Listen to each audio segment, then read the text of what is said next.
Yep. Hey, he's a Manning. Yeah. So Texas's offense against Michigan's defense. Let's be real here. Quinn Ewers. Anybody who doesn't know that he is an incredibly a good player. Is it just isn't paying any attention. 69% completion, nice. 69% completion is really great. And then obviously 3,479 yards. Really great. So you got somebody who's spearheading that offense against Michigan's defense, as Justin points out. Graham and Grant, two of the best D linemen in the country, and Will Johnson, who was just named the #1 overall player in College Football 25's video game. So TJ, what do you think is just like what might be happening here in this strength on strength? Yep, strength on strength, clash of the Titans. This is the matchup. I mean, listen, I think Michigan is going to come to play. I think our defensive line's nasty. We got Derek Moore, we got Josiah Stewart, all returning from last year's national championship team. We have depth with TJ Guy and others, and then our linebacker core. Believe it or not, and this might be a shock to Texas fans because we lost some linebackers, but it may be stronger this year than last year because we added Jay Sean Barnum from Maryland, who was Pro Football Focus's #1 linebacker. We also have Ernest Hausman, who was one of the top freshman linebackers from Nebraska a year prior. He's already been a year in the system. They're both athletic freaks. And there's a lot of positive buzz out of spring camp. And then our DBs, listen, we got arguably, likely the #1 corner in the nation, and Will Johnson, who's going to be a top 5 pick, if not top 5, top 10. And if he can shut down half the field and Michigan can get its pressure, I mean, that's going to be the game changer right there. And listen, we got Makari Page, who's also one of the highest rated safeties in the nation. Unfortunately, we did lose Rod Moore. If we had Rod Moore, I'd feel even more aggressive about this matchup. But we do have a new safety that's going to be starting. That's going to be a camp battle, so I don't necessarily know who's going to be starting yet. And then, like Texas, though, our #2 corner position is going to be a battle, and it's going to be between Jair Hill, who's a very highly ranked recruit coming out of high school, top 100 type, and Amir Hall, who was All-American corner out of like FCS or D2 college, but he's an athletic freak, and I actually expect him to be pretty good. I think he will. His film looks great. Obviously, it's going to be a jump up in competition, but our #2 corner spot, like Texas, is going to be a bit of a question mark and a battle in camp. So that if you want to find a weakness in our defense, it could be the second corner. Outside of that, there is zero weakness in this defense. And we at the Michigan Channel actually think this defense might be better than last year's defense. And that's saying a lot because obviously it was national championship caliber, but we're just returning. The reality is we're returning our best players. I didn't even talk about Kenneth Graham, Mason Graham, it's arguably the best. You guys had the best duo last year at defensive tackle. We probably have it this year. And they're monsters, man. And then obviously Texas's offense, which I'll let you hit on it. But for me, Matt, there's question, even though you have Quinn Ewers, and we've talked about this in the draft segment, the post-draft segment we did. The question for me is, listen, you have new wide receivers, you have new running backs, you have a new tight end. Like, yeah, your offensive line is sound. That is your strength. And that's what's going to be great, too, to see your offensive line versus our defensive line. That's going to be a hell of a matchup for all of us to watch. But your weapons are also questions because they're new. And, yeah, you may be reloading, but there is question marks there. And, obviously, you do have one of the best quarterbacks in the nation. So the transition should be smoother. But it's still, to me, a bit of an unknown. Yeah, I would agree that's a slight unknown. But yeah, you hit on the offensive line a little bit. We're returning 4 out of 5 starters from last year, and that people don't give Kelvin Banks enough love. The man has been a starting left tackle since his freshman year, and he's dominated. He's dominant. Wherever you look, he's going to be a top 10 pick in the NFL draft as long as he doesn't get hurt. I think there's a chance whoever lands the #1 overall pick, whoever is this year, there's a chance it's either Will Campbell or Kelvin Banks that they need an offensive lineman. So he's good. You have the left guard position is the one weakness. I'm not 100% sure who that's going to be. Could be Hayden Connor. Could be Neto Umuzumlu. Could be Cole Hudson, who played as a freshman too. I think he's the most consistent. I don't know if they like him with the upside enough. Jake Majors, obviously going to be the center. Been there a long time. Right guard. This guy was the #1 offensive lineman in the country coming out of high school in 2022. And by the way, that's with Kelvin Banks at the left tackle position in the same class. DJ Campbell, nasty, nasty. If he has a really good year, he could be a first or second round pick. Cam Williams, to me, when that class came in, I said he had the highest upside to anyone, and that's because he's 6'6", 350 pounds. He road grades people in the run game. His issue is in pass protection last year, and he wasn't bad. It's just compared to his run game ability, he wasn't as good. So offense line, I really no concerns there. Running back, Steve Sarkisian has had 1,000-yard running back every year. He's been an offensive coordinator, head coach. We're going to have 1,000-yard running back, rinse, wash, repeat. You had it with Bijan Robinson. You had it with Jonathan Brooks. You're going to have with either Jaden Blue or Cedric Baxter. Not to mention, if you want to go to our 3 deep, it's either Trey Wisner, he was a 3-star recruit. That man is really good. He's going to get some reps this year, or you can go to the number 4 running back coming out of high school, Jarrett Gibson. So no concern there. Like you said, you touched on the wide receivers. Obviously, Isaiah Bond from Bama, Matthew Golden from Houston, Silas Fulton, which I guess has been killing it since he's been on campus the last month and a half. Speed. That's the one word I got for him, speed. They are going to, I think you're going to see a lot of Miami Dolphins type schemes from this team, a lot of motion in the backfield, a lot of throwing behind the line of scrimmage, a lot of stretching the field vertically. You're going to have to tackle, because if one guy misses, all 3 of those guys can take it to the house. They're very fast. Tight end position, I kind of like even more this year because we have 2 guys. Gunnar Helm is more of your third down, find him on third down catch guy. Amari Niblack is, guess what? I'll line up versus your safety and I'll take him deep and I'll beat him. So I really like this offense. I like the speed of this offense. Like, if you look at Steve Sarkisian when he was at Alabama, that's what he wanted. He wanted 4 to 5 guys on the field that could just burn you to death. And Texas has that. Like, all these guys are fast. All these guys have decent hands. And I didn't even mention freshman Ryan Wingo, who 5-star guy out of Missouri. Oh, we know about Ryan Wingo. we were following him on recruiting. Yeah, he is apparently killing it. That he keeps every video you watch of who's gets mentioned, Ryan Wingo, every time. Number 1 guy getting mentioned. He's going to be a stud here. I think he's the closest thing to A.D. Mitchell we have on the roster of the combination of size and speed.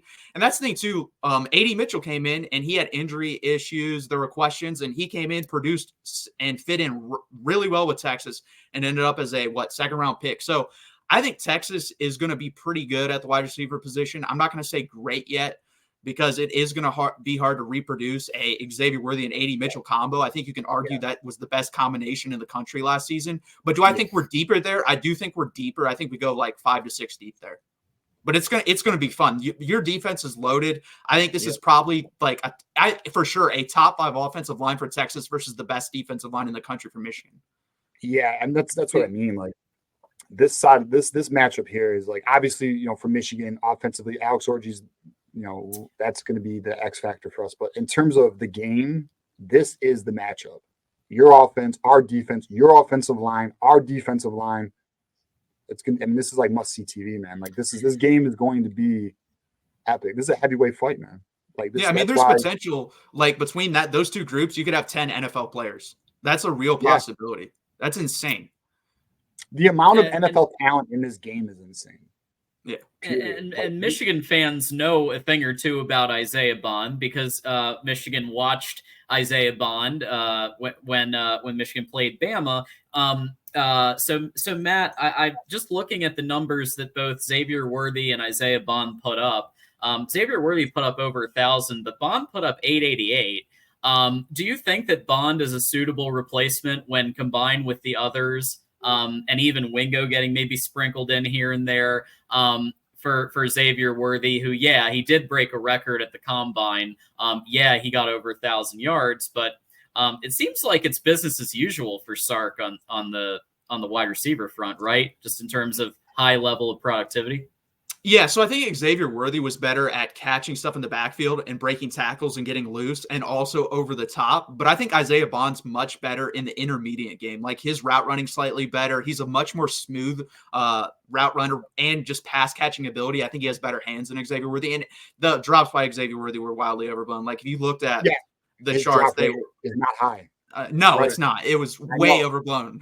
But Bond's even better. So I think, honestly, the guy I'm in love with and no one talks about is Matthew Golden. That guy, when we played Houston, killed us. 2 touchdowns, 70 yards receiving.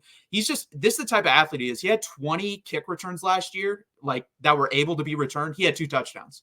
He is dynamic with the ball in his hand. That's the guy I think I would be most worried about for other defenses if like he catches it on a little screen or bubble screen or whatever happens there and they break the tackle. Like he's the type of guy that will take it to the house. He's got fantastic speed for his size. And then Silas Bolden also in the return game is going to be fun to watch. But yeah, I agree. I think Isaiah Bond can mimic what Xavier Worthy did in the offense. I don't think there's anyone that's going to be able to repeat that size or that speed because obviously the guy broke the combine record for the 40-yard dash, and I don't see anyone breaking that for a while, but we'll see. And TJ, I have one for you too. So Texas had 9 fumbles, and ball security was a problem for Texas last year. Objectively, that's not me saying that; that's Lindy's. So TJ, who do you think on the defense might? Justin mentioned Stewart here, but who do you think on the defense might cause a problem for ball security for Texas there? Jay Sean Barnum, bro. He's gonna lay the wood, bro. Like he is a playmaker at the linebacker position. He's going to be, in Michigan circles, the buzz out of camp is that this kid is potentially first-round talent. He's definitely athletically first-round talent. It's just can it translate to the field? We saw it at Maryland. He was definitely a high-level player. Jay-Sean Barnum could be a problem for these running backs. And I know they plan on sending Jay-Sean Barnum on blitzes too, so he could get to Ewers. That'd be my player in terms of potential fumbles or forced fumbles. In terms of on the back end, I mean, I think we would all agree Will Johnson. But I mean, is Will Johnson going to shut down one side of the field? And if he does, are they even going to throw it to that side of the field? Because I'm going to be honest, if I'm Texas, I'm picking on the other corner. That's what I'm doing because they're not proven. Jair Hill's not proven. It'll be his first time starting. If he is, I think it's going to be Amir Hall who's going to start. But even so, Amir Hall is not proven at a Power 5 level or really a Power 2 level now.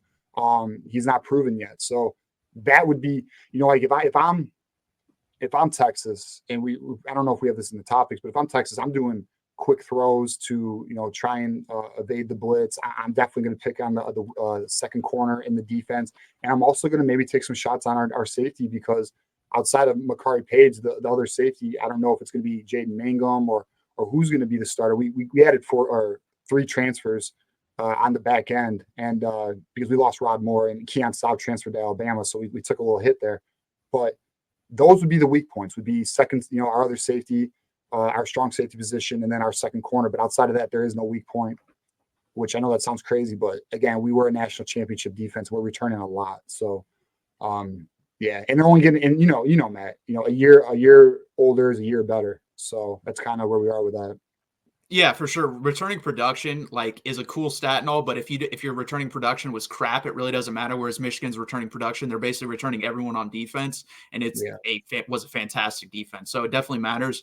And yeah, Sark, I think the first 5 games of the year, literally the first play for the offense was a wide receiver screen. So it would not shock me if it's a wide receiver screen for Texas. He loves those, especially with the amount of speed you have. I think it'd be smart to do. And I didn't even mention Jaden Blue's speed. I think he's the fastest player on the team. That guy, acceleration's insane with him, whereas CJ Baxter's more of a consistent 5 to 6 yard guy. If you want a guy that could pop one, it's more Jaden Blue. But they do fumble. I mean, that's what cost us the Washington game. Everyone talks about that. We were getting on a drive, CJ Baxter fumbles. We were getting on a drive, Jaden Blue fumbles. So, I mean, those 2 guys do have fumble issues, and it kind of makes sense. I mean, CJ Baxter was a freshman last year. Freshmen tend to have fumble issues at the running back spot. So it'll be interesting. But I will say this, Sark, in games he has a long time to prepare for, he's got a whole offseason. He usually dials up some nasty stuff. So I know last year when we played Rice, he did nothing in that game, literally nothing. He ran the most vanilla offense you could possibly do. And then we were like, what the hell was that? And then he went to Alabama and opened up some stuff. And we're like, oh, you were preparing for Alabama the whole offseason. That makes sense. I fully expect both teams to take week 1 pretty easy and not show the other team anything. That's the thing, John. We got to be prepared for that. Real vanilla. We're doing post game for our channel, and I'm going to be on. We're going to get some calls, and they're going to be like, Michigan, they're not going to be ready for Texas. We're like, guys, you got to chill. They're keeping that under wraps right now. And Texas is going to do the same thing. They're already right now. Listen, I guarantee the prep for Texas or the prep for Michigan is already been started, and they're already looking ahead week 1. Let's be honest. Beat 100%. Texas drills going on already. So anyway, so we've got 3, maybe 4 super chats to hit all on this topic. So so Justin, our boy Justin here, or at least 3, yeah. We got Stewart. Stewart is gonna ball out. Stewart has the speed and power. Texas is not going to be able to double team Michigan's D line. Listen, Stewart and Derek Moore are going to be a problem this year. I mean, but let's just also be honest here. Texas's offensive line is going to be up for Joe Moore award-winning. They're a Joe award-winning offensive line caliber. Unlike Washington, which was a joke last year, we proved that. But Texas is legit. They do play big boy physical football. This isn't the Pac-12. So no, I mean, listen, it's going to be a matchup. But I'll say this. Because of Wink, and that's another thing too, there's no film on Wink Martindale, what he's going to do. Like, obviously there is NFL-wise, but not with our guys. And his creativeness in terms of blitz packages, I do think could potentially be a problem because, you know, when you bring NFL complex blitz packages to the college level, these kids might not have ever seen this before.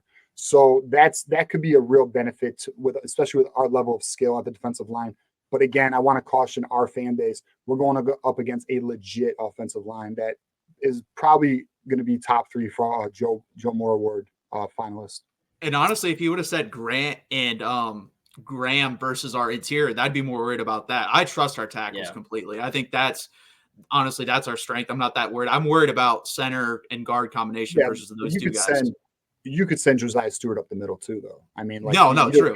He doesn't have to go hit the, he doesn't have to go outside or any of that stuff. He could definitely run up the middle, go through the A gap or whatever. So, I expect a lot of creativity from Wink in this game. I really do. Well, and I want to know too, because Sark was an offensive coordinator, obviously in the NFL. If he ever went up against Wink Martindale, I think that he could probably draw from experience on that, but I don't know if he ever did. Yeah, Falcons versus Ravens. I feel like it's a couple of times they probably clashed. And I will say from an O-line perspective, John Madden said, games are won and lost on the offensive line. And with 4 returning starters in Texas, and really Cam Williams at 360 pounds, he's a big fella. And so I don't think there's going to be any problems on that O-line for you. That may help counteract a little bit of the home field advantage. Being in Ann Arbor, but we got 2 more $5, and then Nick's got another one too.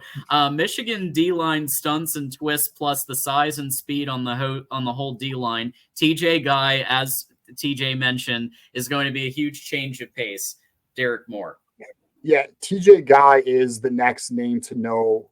Michigan defensive line. He's the next defensive lineman who's going to be a name this year. He's coming. He's well-rounded. He's extremely gifted, great size, like 6'5", like 255 or something. He's going to be a problem. So, listen, we know we got depth. Not only are our starters strong, Michigan's known for rotating its defensive line. Let's not forget about Rayshon Benny either, who's a freaking savage. So, our defensive line looks extremely good. I'm optimistic about it. But again, we are going against a legit offensive line. Now, I'll say this, though. If our defensive line can make this offensive line look not as elite as we all think it is, then shit, boys, we're in for a hell of a year, because we're really going to go against probably – I really need to look at our schedule. But this might be the best offensive line we're going to face all year. It's not Ohio State.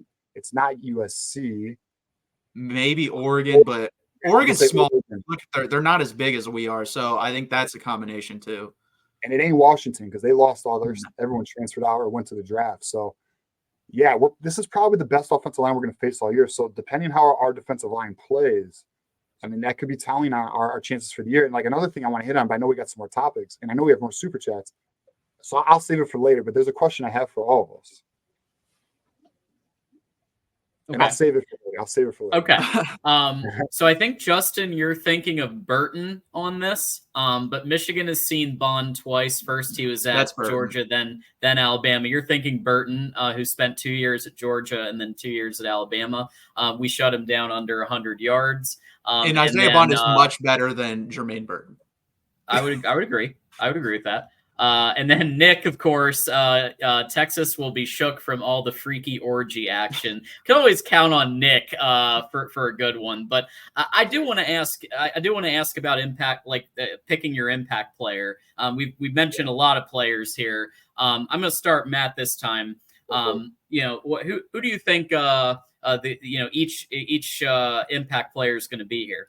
So I came down to 3 for Texas, and it was Ryan Wingo, Jaden Blue, or Silas Bolden. I went with Ryan Wingo. I just think the combination of size and speed there is it's super unique, especially for a freshman to come in with that. He's already been tracking over 20 miles per hour in practice, which is really good for someone that size. And he's got great hands, good route runner, and he's just different from the other wide receivers. Like I said, the other guys are more speed guys. He's a more possession guy, but he does have the capability to beat you deep as well. So he's just special. And I think he's going to have an impact on this game. I really do. I think he's probably going to go in the rotation and end up one of the 4 guys that gets the most snaps in this game. And honestly, in the season, like a Z, maybe. Yeah. I will say this: Sark loves 12 personnel, though. So you're not going to see you would think a guy like that loves a bunch of wide receivers, 5 out, no running backs. He doesn't like to do that. So we'll see what he does this year. But just based off what he's done his whole career, he wants 2 tight ends in the game. So we'll see what he does. Yeah, and since Matt went with 3 for his offense, I'll do 3 for our defense. And number 1's Will Johnson. That's my number 1 impact player, because if he could shut down one side of the field, and there may be some Texas fans being like, shut down. Could he really shut down one side of the field with Quinn Ewers? He is that type of player, guys. Like, I'm just like Will Johnson. There's a reason, and I know it's a video game, but there's a reason they made him the number 1 player in the entire game. And he's legit. He's legit. And he's gone against elite offenses from Washington to Ohio State. Like, it's nothing. He's gone against Marvin Harrison Jr. There's nothing he hasn't seen. So he's the number 1 impact player for me. My number 2 impact player is going to be Mason Graham, who's also looking like a potential top 10 draft pick. He's the best defensive tackle in the nation. He's a problem. And if he can get into the interior, like Matt says is the weakness, then it's going to be a long day for Ewers, because if you can push the pocket, that disrupts an entire offensive flow. And then number 3 is going to be Jay Sean Barnum, because he's a freak, and he can not only disrupt the game in coverage, but also stopping the run, also getting to the quarterback. And that's all 3 levels. He's a linebacker. So that's our 3 impact players. And again, this is going to be a clash of the Titans. It's going to be the matchup we have here is a heavyweight bout. And